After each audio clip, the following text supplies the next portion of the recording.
여유로워 보이는 듯 하지만 가만 보면 인간다운 감정이 전혀 보이지 않는 것 같은 문신투성이의 얼굴.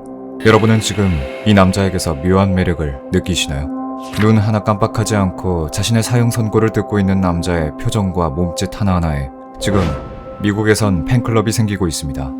사형을 선고받을 정도로 악랄한 범죄자임에도 이 남자에게 팬들이 생긴 요인들에는 그가 법정에서 보인 냉혈한 모습과 트레이드마크가 되어버린 문신, 그리고 뜻을 알 수 없는 손짓 등등이 있는데, 여느 유명한 범죄자들에게 그렇듯이 이 남자를 호칭하는 별명까지 생겼죠. 그건 바로 데드풀 킬러. 최근 개봉한 영화의 주인공을 떠올리게 하는 별명입니다. 데드풀은 뛰어난 반사신경과 육체 능력, 그리고 초재생 능력을 가진 돌연변이 히어로인데 대체 무슨 이유로 이 남자에게 그런 별명이 붙은 걸까요? 플로리다에 살고 있는 35살의 멜리사는 친구 에이미의 집에서 자던 도중 자신의 스마트폰이 울리는 소리에 잠에서 깼습니다. 비몽사몽한 상태에서 확인한 화면엔 낯선 번호가 찍혀 있어 처음엔 그냥 무시하려 했지만 끈질기게 울리는 탓에 아직 잠에 잠긴 목소리로 전화를 받게 됐죠. 그리고 왜 이렇게 늦게 받는데? 전화를 받자마자 들리는 난폭한 음성에 당황했지만 이내 그 목소리가 자신의 남자친구인 웨이드라는 걸 알아챘습니다. 무슨 이유에서인지 웨이드는 굉장히 화가 나 있었는데 그는 지금 당장 멜리사를 만나야겠다고 말하고 있었죠. 하지만 멜리사는 그를 만나고 싶지 않았습니다. 왜냐하면 불과 몇 시간 전에 두 사람은 크게 싸웠기 때문이었죠. 전날 밤 멜리사는 웨이드와 함께 라이브 바를 방문했는데 분명 멜리사는 둘이서 시간을 보내고 싶었지만 제멋대로의 변덕스러운 웨이드는 갑자기 바에서 만난 제이슨이란 남자와 함께 장소를 옮겨 놀고 싶어 했습니다. 이 문제로 두 사람은 바 안에서 크게 다퉜는데 이때 웨이드가 차에서 자신의 물건을 가지고 오겠다고 자리를 떴고 아무리 시간이 지나도 다시 돌아오지 않았죠. 얼마 지나지 않아 멜리사는 차 키가 사라졌다는 걸 깨달았고 웨이드가 자신의 차를 몰고 사라졌다는 걸 알게 됐습니다. 화가 머리끝까지 난 멜리사는 친구 에이미에게 전화를 걸어 자신을 데리러 와달라 부탁했고 그대로 에이미의 집으로 가 하룻밤을 보내게 된 거였죠. 아직 웨이드에게 화가 난 멜리사는 전화를 해 오히려 본인이 먼저 화를 내는 웨이드를 이해할 수 없었습니다. 그래서 더욱 그를 만나고 싶지 않았고 평소 감당하기 힘들었던 그의 난폭한 성질머리를 마주하고 싶지도 않았죠. 하지만 멜리사는 그를 만날 수밖에 없는 이유가 하나 있었습니다. 웨이드가 그녀의 차를 가지고 있었기 때문에 차를 돌려받기 위해서라도 그를 만나야 했죠. 그럼에도 멜리사는 웨이드를 만나는 게 내키지 않아 고민이었는데 사실 평소에도 웨이드는 폭력적인 성향을 가지고 있었고 3개월 전 멜리사는 웨이드에게 묶이고 원하지 않은 관계를 가진 것에 대해 경찰에 고발한 적이 있었지만 결국 화해하고 고소를 취하했던 경험까지 있었죠. 심지어 웨이드는 실제 다수 범죄 기록을 가지고 있기도 했는데 멜리사와 사귀는 6개월 동안에도 그는 자신의 불같은 성질머리를 컨트롤하지 못해 체포되거나 고소를 당하기도 했었습니다. 그랬기에 멜리사는 웨이드를 만나야 한다면 최대한 사람이 많고 공개된 장소에서 만나야 한다고 생각했고 결국 그에게 자신의 직장 근처로 오라고 말한 뒤 전화를 끊었죠. 그런데 약속 시간이 됐을 때 웨이드가 타고 온 차는 멜리사의 차가 아닌 생전 처음 보는 차였습니다. 웨이드가 창문을 내렸을 때 멜리사는 자신의 차가 어디 있는지 물었지만 그는 대답하지 않고 그저 차에 타라는 말만 되풀이했죠. 하지만 멜리사는 이를 거절했고 그러자 웨이드는 멜리사의 옷을 잡아당겨 억지로 차에 태우려고 하기 시작했습니다. 그녀의 저항이 거세지자 웨이드는 더욱 폭력적으로 나오기 시작했죠. 웨이드는 멜리사의 머리를 잡아챘고 격한 몸싸움으로 인해 멜리사의 옷은 찢어지고 말았습니다. 멜리사는 최대한 웨이드에게서 멀리 떨어져 도망치려고 발버둥을 쳤지만 멜리사보다 배는 덩치가 큰 웨이드는 그녀를 바닥에 때려 눕힌 뒤 닥치는 대로 때리기 시작했죠. 멜리사는 이 모든 게 현실이 아닌 끔찍한 악몽인 것 같은 느낌을 받았습니다. 문제는 이 모든 게 사람들이 있는 상가의 한복판에서 일어났다는 사실인데 분명한 폭행 행위임에도 사람들은 위협적인 웨이드의 인상과 체구에 차마 나서지 못하고 있었습니다.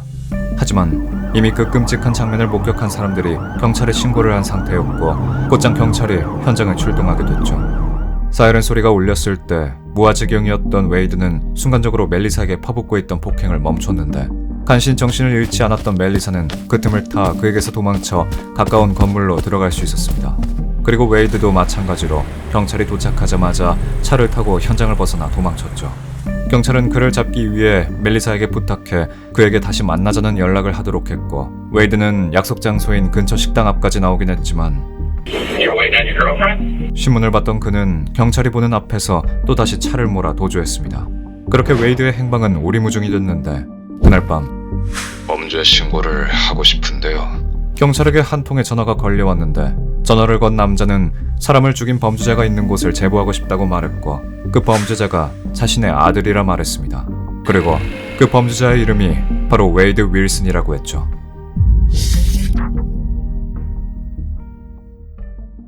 (10월 7일) 플로리다 경찰은 자신의 아들을 신고하고 싶다는 한 남자의 연락을 받게 됐습니다.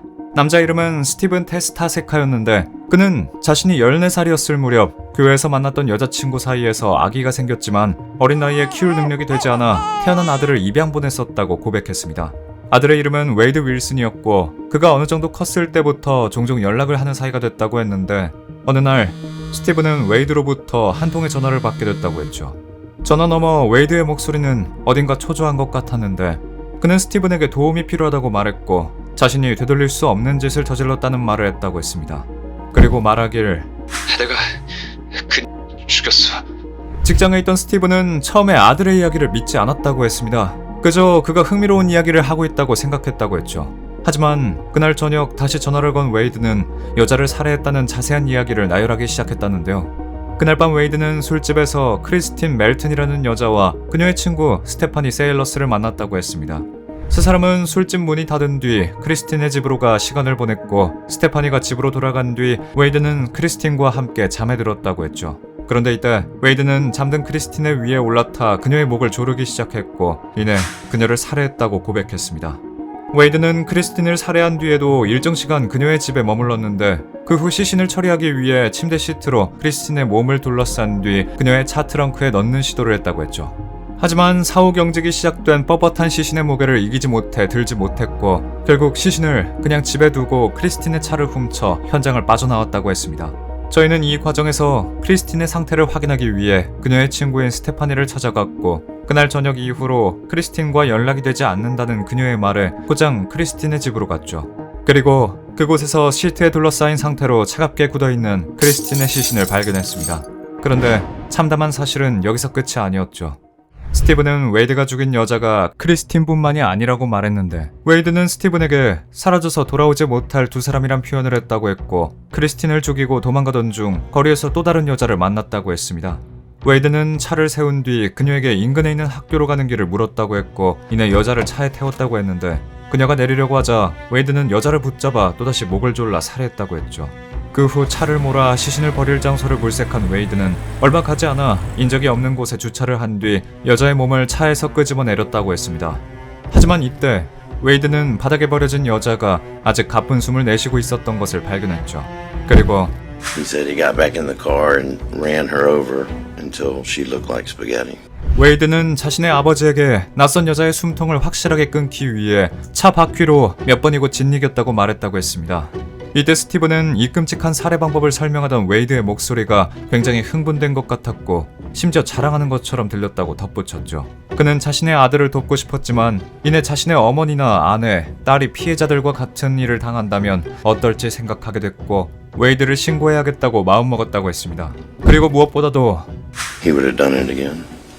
스티븐은 아들이 지금 잡히지 않는다면 똑같이 살인을 저지를 거란 걸 확신하고 있었는데 불과 하룻밤 동안 뚜렷한 범행 동기 없이 두 사람을 살해한 웨이드는 굉장히 충동적이고 위험한 상태라고 볼 수 있었죠. 그런 그를 막기 위해선 빨리 그를 찾아야 했고 스티븐은 웨이드가 현재 어딘가 숨어 있는데 돈도 없고 스마트폰을 썼다가 발각될 수도 있는 자신이 도망칠 수 있게 미국 운송 서비스인 우버를 불러달라고 부탁했다고 고백했습니다.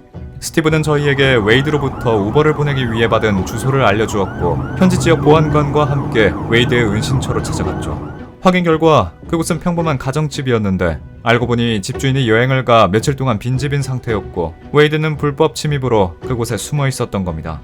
그렇게 저희는 현장에 출동해 아버지가 우버를 보내줄 거라 철석같이 믿고 있던 웨이드를 체포했죠. 웨이드는 예상과 다르게 순순히 빈집에서 나와 경찰에 투항했는데 알고 보니 체포 전 웨이드가 어리석게 경찰에 반항하다가 죽을 것을 걱정한 스티븐이 그에게 최대한 평화롭게 나가라는 말을 전했던 거였습니다. 그 후 신문 과정에서 웨이드는 차로 치어 죽인 여자를 유기한 장소를 고백했고 저희는 플로리다 케이프 코랄 지역의 한 숲속에서 형체를 알아보기 힘든 상태의 시신을 발견했죠. 여자의 이름은 43세 다이앤 루이즈로 평판 좋고 아들에게 헌신하던 싱글맘이었습니다. 그녀는 여느 때와 다르지 않게 평범하게 출근을 하던 도중 한 살인범을 만나 끔찍한 일을 당하고 만 거였죠. 하지만 이렇게 두 여자의 인생을 아무런 이유 없이 짓밟아버린 장본인은 신문을 받는 과정에서도 일말의 죄책감을 느끼는 모습을 보이지 않았습니다. 그는 자신의 아버지에게 고백했을 때처럼 자신의 범행 과정을 자랑스럽게 뽐내기도 했고, 이후 뉴스와 진행했던 화상 인터뷰에서는 갑자기 자신이 한 짓이 아니라며 거짓말을 하기도 했죠. 그리고 더 어처구니가 없는 건 재판 과정 중 김영사로부터 전해들은 이야기였는데, 웨이드의 팬들이 판사에게 그를 풀어달라는 편지를 보낸다더군요. 아무 이유 없이 단지 살해하기 위해 사람을 죽인 남자에게 팬들이 생겼다는 것이었습니다. 2019년 10월에 일어난 웨이드의 살인은 코로나 사태로 인해 재판이 미뤄져 약 5년이라는 긴 법정 공방을 치러야 했습니다.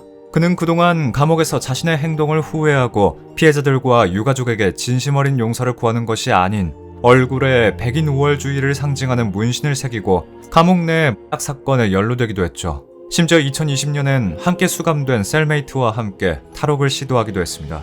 그리고 기나긴 재판 끝에 그는 지난 6월 12일 두 건의 살인사건에 대해 유죄 판결을 받고 사형을 구형받았는데, 원래 7월 23일 이에 따른 선고 심리가 이루어질 예정이었지만 웨이드 측 변호사들의 주장에 따라 8월 27일로 미루어졌죠.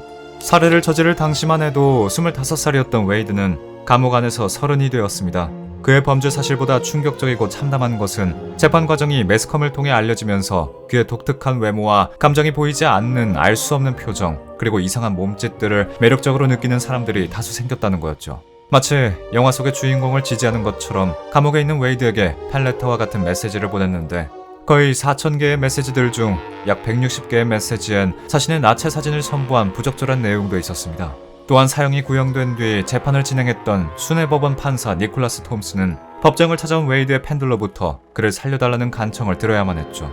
그들은 웨이드의 특이한 외모와 데드풀 킬러라는 거창한 별명에 홀린 것 같았지만, 그가 데드풀 킬러라 불리는 것은 그저 영화 주인공의 이름인 웨이드 윈스턴 윌슨과 이름이 같아서일 뿐이고, 팬들은 여유롭고 어딘가 신비롭다 일컫는 그의 몸짓들은 실상 행동 분석가들의 해석에 따르면 짐짓 차분해 보이려고 노력하고 있지만 보이고 싶지 않은 불안과 스트레스를 억누르고 있는 걸 의미했습니다. 당당해 보이는 겉모습과 달리 웨이드는 그저 사람을 두 사람이나 죽이고 나서 처벌이 두려워 불안에 떨었던 범죄자 그 이상은 아니었다는 분석입니다. 이렇게 중범죄를 저지른 범죄자에게 성적인 매력을 느끼는 심리적인 이상현상을 하이브스리스토필리아라고 분류하기도 합니다. 언론에 장기간 노출된 범죄자들의 당당한 모습에 이끌리는 일종의 도착증이나 범죄자 애호 현상으로 볼 수 있죠. 범죄에 대한 미화나 동경 현상이 사회적 도덕 잣대를 흔들기도 하지만, 더 큰 문제는 사람들의 시선이 범죄자에게 몰려 가장 중요한 피해자들의 고통과 피해가 관심 밖으로 벗어나게 만든다는 점이 지적되고 있습니다. 진정 사람들의 지지를 얻어야 하는 건 피해자와 유가족들이고, 웨이드와 같은 범죄자에게 허락된 건 오로지 재판 결과에 따른 심판뿐입니다.